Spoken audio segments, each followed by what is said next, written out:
special guest, Janelle from Journeys and Jetlags on Instagram.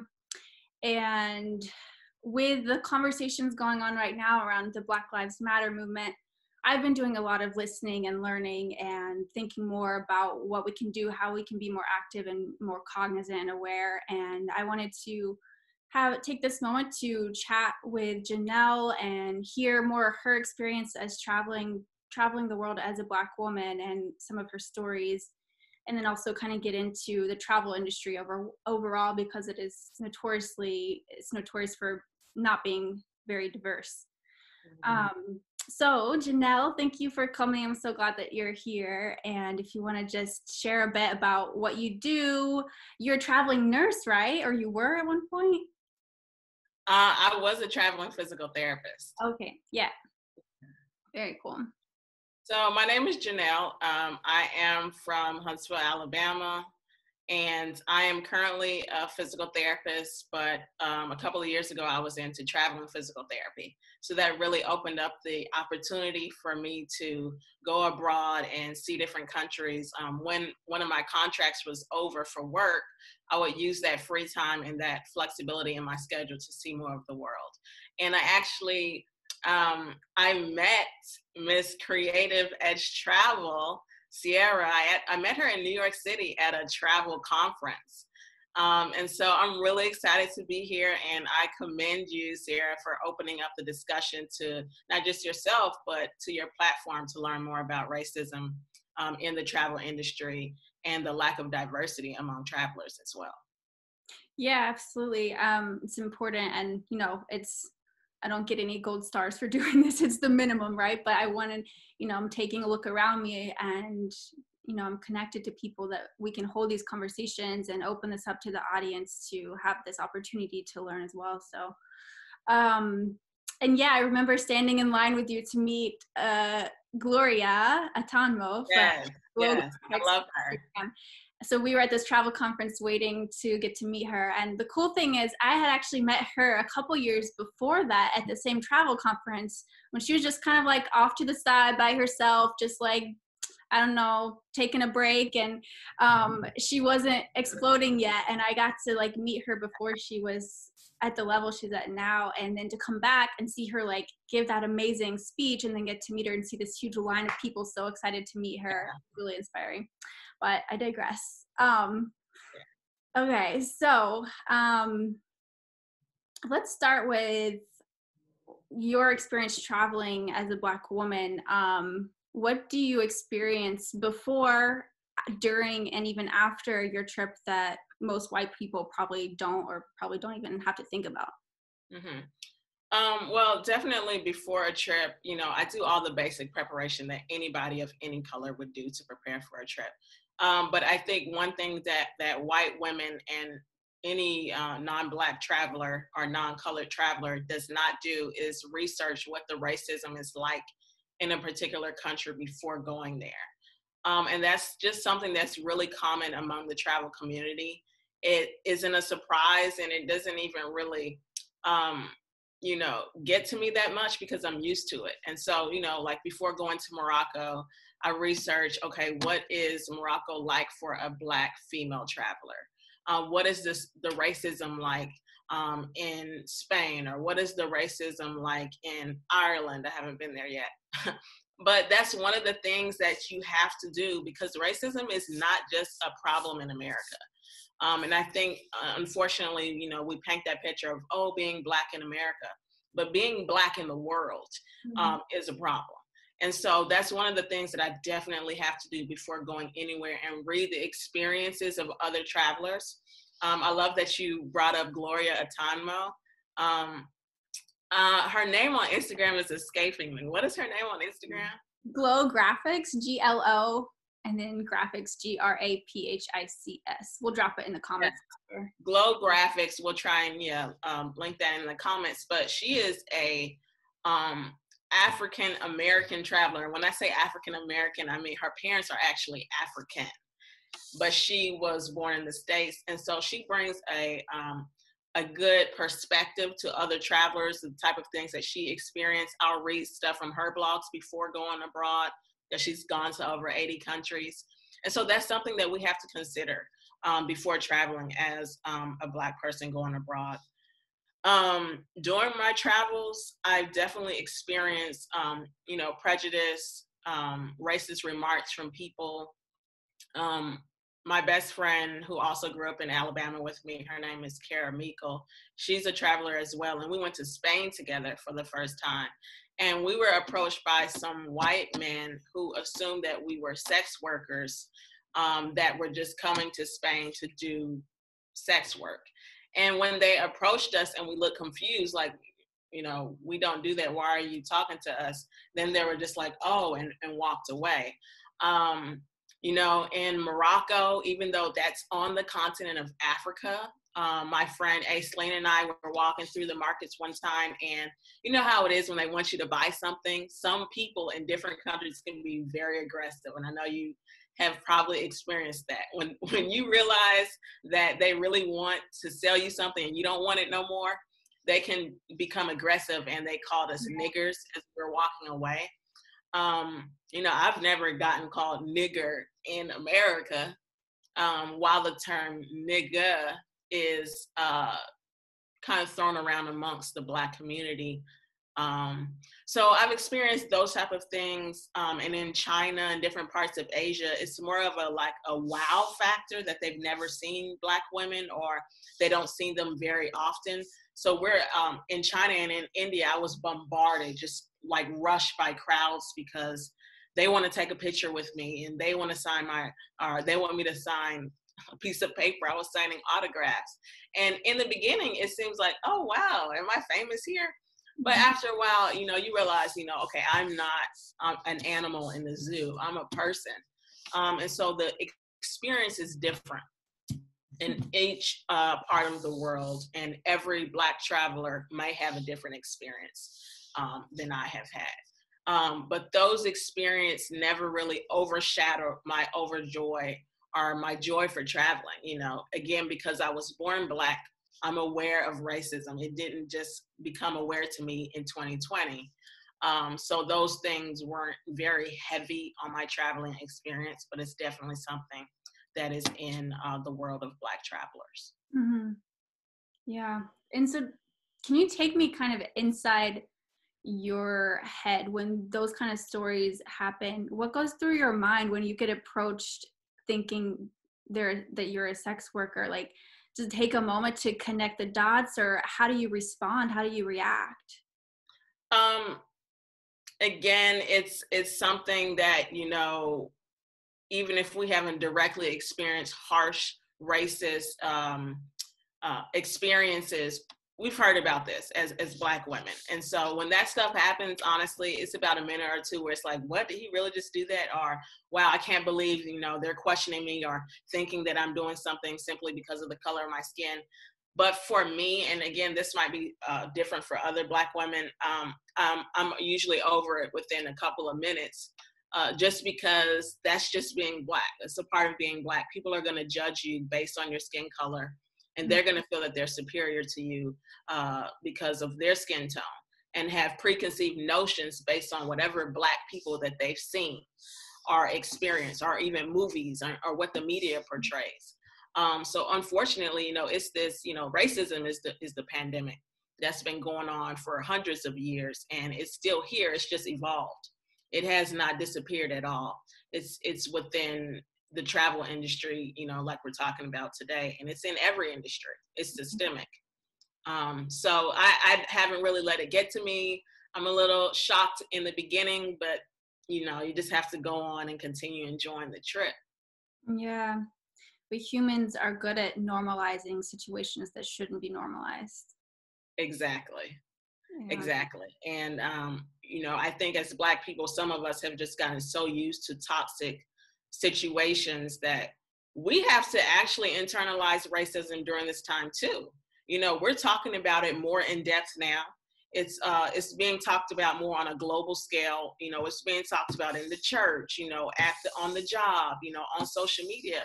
And we have to sit back and say, oh yeah, that was a time the other year when I experienced this, because we shrug it off so often. We don't even all the time internalize or experience just how heavy it is to be judged based on your skin tone. Mm-hmm. Yeah. I'm curious, are there any predominantly white countries that you've traveled to where you actually felt more accepted and safer than you do at home in the US? Or No. easier to integrate or? No, there has been no white country that I've gone to that felt safer, because that question is interesting because you're asking about the entire country. And so I think that's one of the misconceptions people make that don't travel make about going abroad. They'll say, "Oh, well, was China safer than America?" I never experienced the entire country of China, so I can't really judge it, based on America. But there has been no specific country where I said overall that I felt safer. But I will say that there have been cities here in the United States where I did feel unsafe. But it wasn't because of a lack of racism. It was just because of a perceived sense of danger that I felt. Racism is everywhere. I don't really know of any countries where it's not. So I look at it as something that is not just particular to a certain time or place, but it's a part of life, actually. And it's not something that we should be okay with. We should be fighting for justice and speaking about it. But we have to figure out how to wiggle between that and keep walking forward, regardless of what country you're in. Mm-hmm. Yeah. Mm-hmm. You have to keep going. Right. Have you been to Italy? I definitely have. I went to Italy with my friend who I was just talking about, Kara Meikle. We went to Italy along with my other good friend, Kelly. We all grew up in Huntsville, Alabama, went to an all-Black or a major HBCU, which is a historically Black college and university. So we experienced Italy together. We didn't necessarily experience any racist remarks or bigotry or prejudice there, but I'm sure it's there in Italy. I, however, had a positive experience, except for the pizza. I was a little let down. I tried Italian pizza for the first time, and I was just like expecting this savory goodness, and then when I tasted it, I was like, this Italian pizza? And I live in Chicago now, so I know what good pizza is like, right? But no, I had a positive experience with Italy, and my heart goes out to the Italian country right now. I know they were one of the countries hit the hardest by coronavirus, and I hope to go back again soon. But yeah, even though I didn't experience racism there in Italy, I'm sure I can go online and read stories of Black women who have had negative, stereotypical experiences with white people and white supremacists in Italy. For sure, yeah. There's a lot of awakening that needs to be done in Italy too. Mostly, for everybody, but I find that the older generations are a bit more uneasy about the immigrants they have coming in from African countries, and they're not stopping to think of how bad it must be where they're coming from, that they're willing to live the way they're living in Italy and spend their days trying to sell trinkets on the streets, Right. But the people my age, I find, are very embracing of them. They'll stop and have long conversations, ask about their family, always try to buy something from them when they see them. But at the same time, I don't think that I've ever seen them at the same table with them, actually sitting down and having a coffee with them. Right. So there's still a class thing, they're open-hearted, but they're still separate. So yeah, it's an interesting conversation there too. It's definitely not the same thing that's happening here, but it's an extension, it's oppression and it's racism, like you're saying, exists everywhere in different forms, and a lot of times in the very same forms. Right. I think more needs to happen of what's taking place right now. Like, we're sitting here drinking hot beverages on a hot sunny day. We're having a conversation, and I think what's going on in the world right now, which is great and which we deserve as Black people, and which we have been waiting for so long, is for the topic and for people to be fighting for justice, for us to stop acting like it doesn't exist, for there to be political reform, for there to be reform in the police stations and of the people who make the laws. You know, Congress met a few days ago to potentially change laws performed and enacted by, you know, police stations and different things like that. But that's reform on a public and national level. We also need reform just like this. You know, me talking to you as a Black girl who grew up in Alabama, talking to a white American who grew up in, was it Georgia? Georgia, we didn't grow up that far apart. No. But we have two totally different experiences. And the conversations have to go beyond just protesting in the streets. While that has worked and while the petitions are great, and, you know, the case of Breonna Taylor has now been opened. You know, the police officer who murdered George Floyd, has now been charged. All of these things are making change, but we need change in our hearts, in our mindsets, not just on a political scale and on a public scale and on a global scale. We need change here. And what I see happening is that people are taking,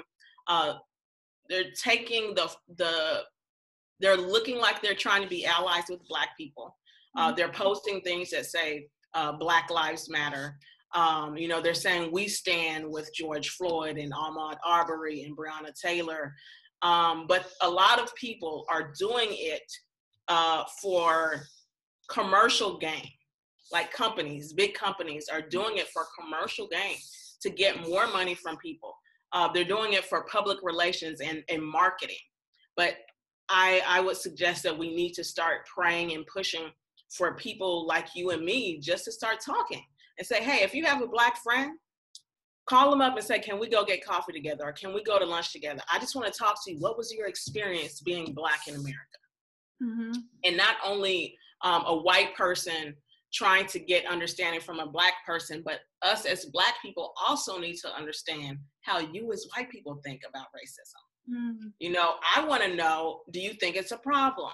Do you see yourself as anti-racist or just not racist? You know, did you grow up having family members that told you certain things about Black people? When we start to understand not just what the world thinks and what should be happening, but how do our white counterparts and coworkers and friends and church members think about this? You know, I think that's what's missing, in addition to a lot of other things that are missing. But I love what you're doing here, and I think that more of that needs to happen in order for change to take place from the inside out. Yeah, I think that's really powerful, talking about you wanting to learn from our side as well, because there are two sides of the table, and yes, it helps all of us understand and together get to the bottom, because at the bottom of it is cultural conditioning. It's not what's in our hearts. Like we are little kids running around holding hands with everybody on the playground. Mm-hmm. So at what point and why do we get this hardness around us about certain things? So I think that's a really good point. I like that. And we learn these different things sometimes subconsciously and by the outside modern culture, but sometimes we learn it directly from our parents. Mm-hmm. You know, you have people that grew up in certain places and cities in America where their parents have literally sat them down and say, hey, let me tell you about Black people. Let me tell you about how they're uneducated, their families, how about, you know, most of them do drugs, and, you know, all of their men are in prison and the women are angry. We, you know, and those things are learned and accepted, and they grow up with these ideas. The person who murdered George Floyd was not that old. You know what I'm saying? He wasn't that old. And so we have to figure out and realize that it's not just a problem of back then. It's not just slavery all those years ago. It's racism that has evolved. It's modern racism that goes everywhere. It's even in, you know, the way we view hair. You know, racism is also me valuing straight hair over wearing my own natural curly hair. Mm-hmm. That is within the Black community. We may think we are more prepared for an interview if our hair is straight. Mm-hmm. That's white supremacy. Women who have straight hair are people of European descent. So, we have to really unlearn some things and look at how is racism active now in 2020, not just, the slavery back then and Jim Crow laws and all of that. What is it doing today? Because it's definitely active today. Yeah, I think that's a big part of what's happening as a result of these protests right now is it feels very different from the previous protests that have happened. It has called people, every individual, out in a different way. And we are taking, not everybody, I can speak for myself, I'm taking the time to look inside me and look at those little things like you said about hair, and there's so many tiny things in everyday life that we don't even stop to think about. So it's forcing us to really put the lens of racism on our everyday life and try to like experience what it's like as a Black person and holding ourselves more accountable. I think this movement is helping people find empowerment by feeling connected to this bigger conversation that is happening, and it keeps expanding, keeps being talked about, thank goodness. And so it's staying top of mind, and it's making us push a little bit further.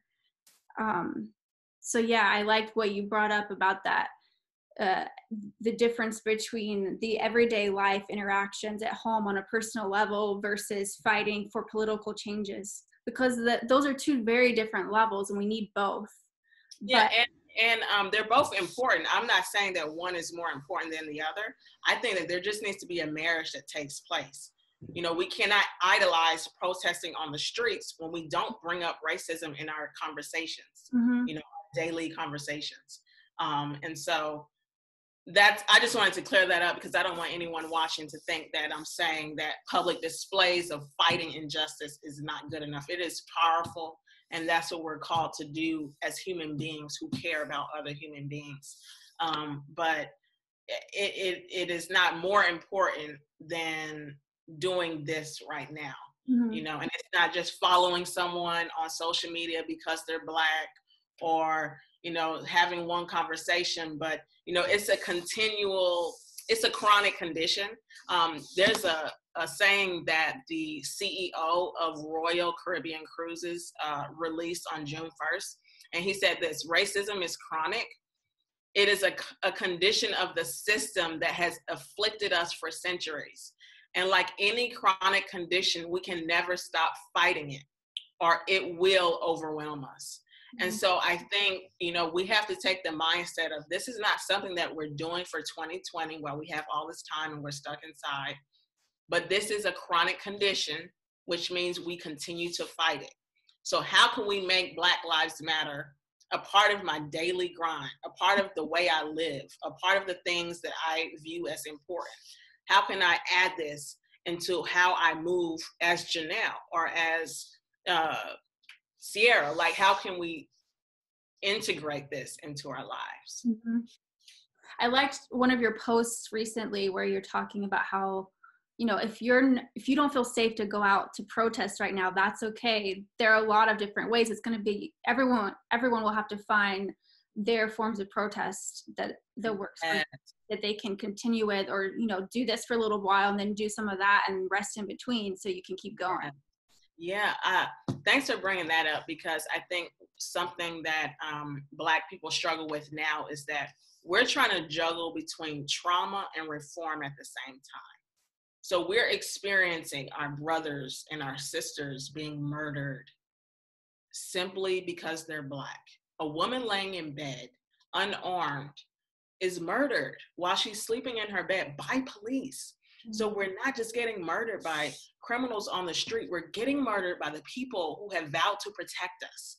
Who do we go to when something happens? Who do we call when we can't trust the police? So we're going through trauma, but at the same time, we're being encouraged, as we should, to fight and to stand up.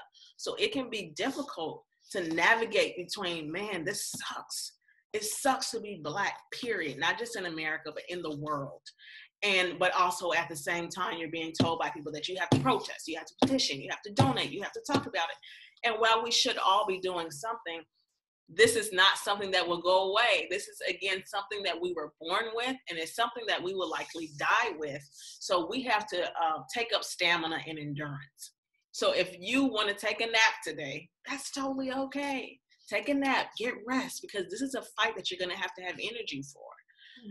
And so I don't think anyone should feel ashamed, like if they're not protesting, especially in the midst of a pandemic. It doesn't mean that you're any less Black or that you're not an ally, even for white people.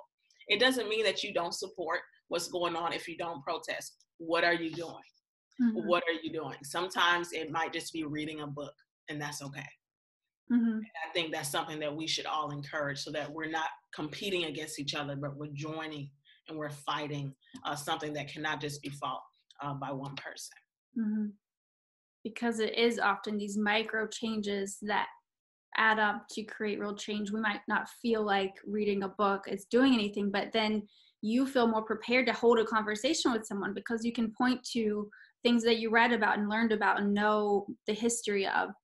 And that's a huge part of just being able to hold a conversation with someone that just said something racist. That can feel scary, you can feel awkward approaching them, and you have to go through thinking about the bigger picture and how your conversation could change this person and could prevent all this future racism, and let go of the fear you're feeling and understand the greater fear of what Black people have been dealing with forever and are sick of.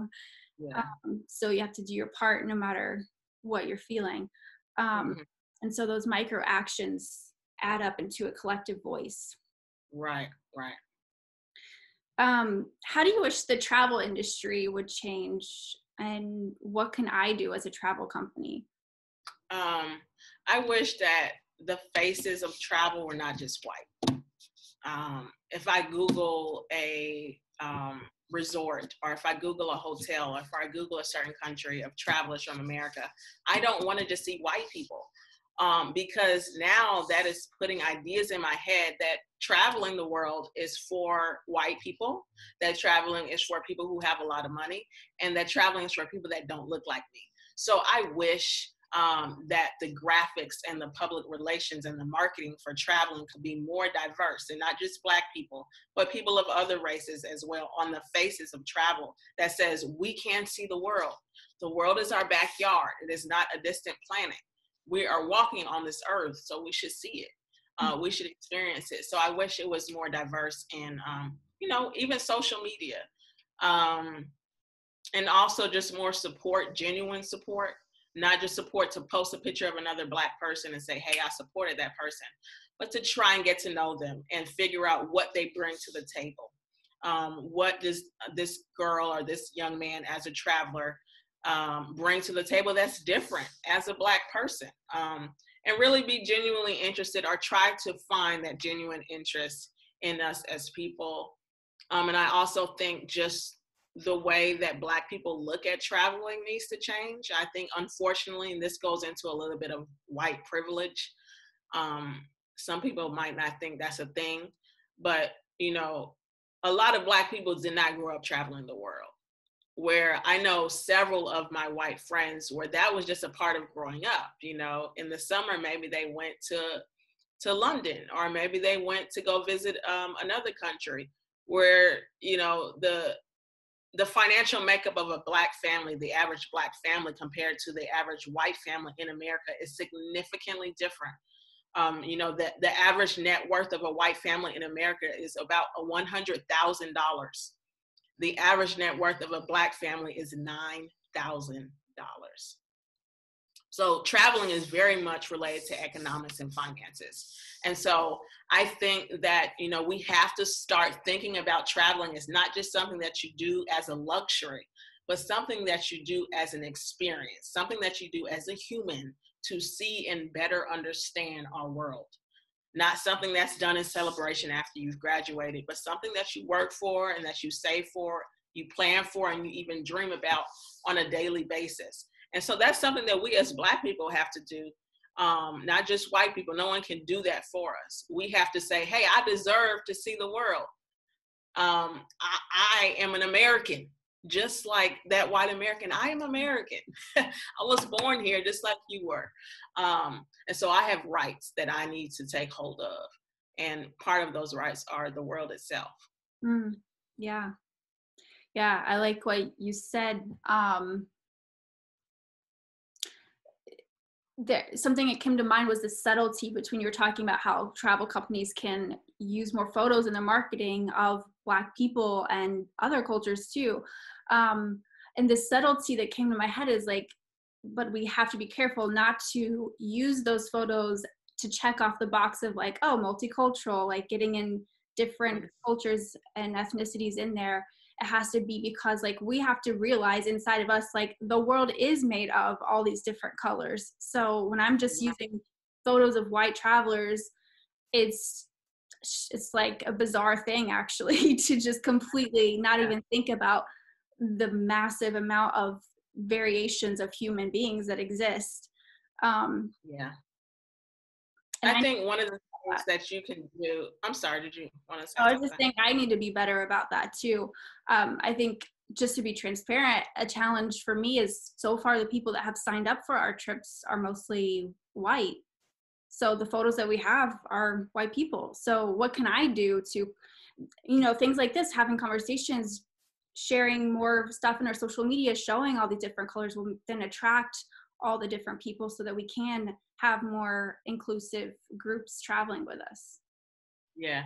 And I think that, you're a curator of Italian experiences, right? So you plan trips and you're somewhat of a tour guide and you educate people on life in Italy that goes beyond the surface. So as the, founder of Creative Edge Travel, I think what you can do is actually market and be intentional about getting Black people to sign up for your trip. Because if in your mind, let's say you have a trip planned for 2022 and you've envisioned it, but really in your mind, you really only see white people because that's all that's been on the trips in the past. And that's probably who your platform is for. So like just, market, some of it is what you're doing now. More Black people are probably going to be, can relate to what's going on your page if they see a Black face on there. And it's not just about, checking a mark, oh, this is a multicultural travel platform, but it makes you better as a person when you can now understand and relate and have experiences with other people that don't look like you. If I only talk to Black people, that's putting myself in a bracket that's lower than where I could be. So it's not about, oh, I have white friends, but it's like, do I want to be a better person, a more well-rounded person who can think on different levels and in different rooms and in different settings? If so, I should probably, and this is not really something I have to work for because I just like meeting different people. I like having friends from Korea and Japan and white people from America. But that's what it is. It's not about PR. It's about what's in here. Can I be a better person? And can this person and their perspective help my mind to be stretched? And that's what traveling is. Traveling is simply going to a new place, learning something new. Exactly. So you can learn something new. You can travel just by your conversation. Yeah. So I'm going to shut up. No, great. I love this so much. Something that came to mind is just that the fact that, oh gosh, I just lost my train of thought. Wait. Oh yes. So you're talking about encouraging me to actively seek Black people to join our trips. I something I realized in that conversation is that maybe I have felt uncomfortable and not really confident about how to even navigate that since I'm not Black and I don't have, like, I grew up in a very white area of rural Georgia. So I haven't been surrounded in diversity very often. So this conversation, these protests have kind of given me not permission, but like kind of clarified for me, you can call people Black with a capital B. Like before this whole situation, I honestly didn't know. And Glow, we were talking about Glow Graphics, Gloria Atanmo, she did a post today that was about that. And I was like, I was so grateful that she just shared that in a loving way, because I think white people do wonder if we can call people Black or not, and we hesitate to refer to someone like, we'll describe everything about a person except for the fact that they're Black. Yeah.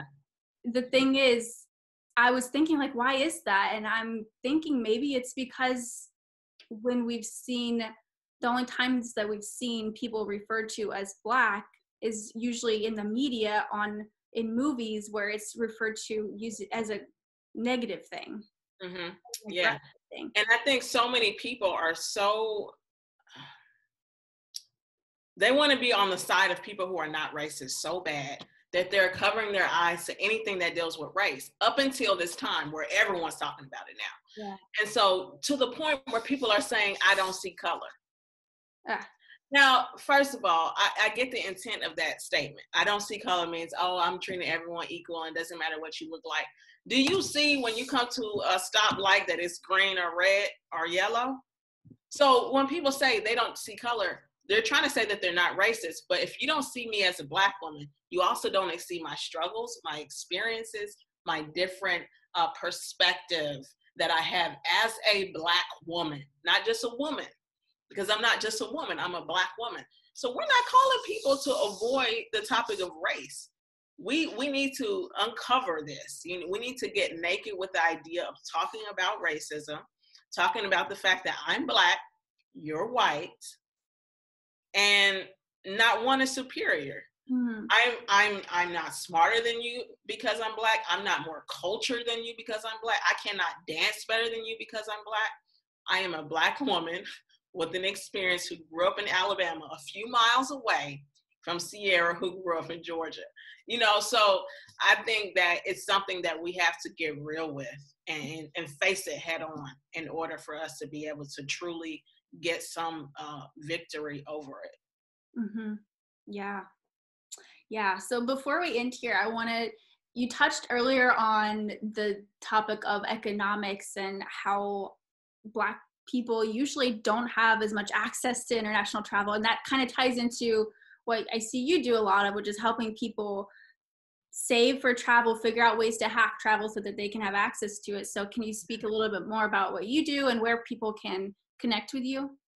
Sure. So Journeys and Jetlag, that's my Instagram name. That's the name of my website. Everything is Journeys with an S and Jetlag spelled out. So that's how they can find me, or you can find me on Instagram. And it's the same for my website, journeysandjetlag.com.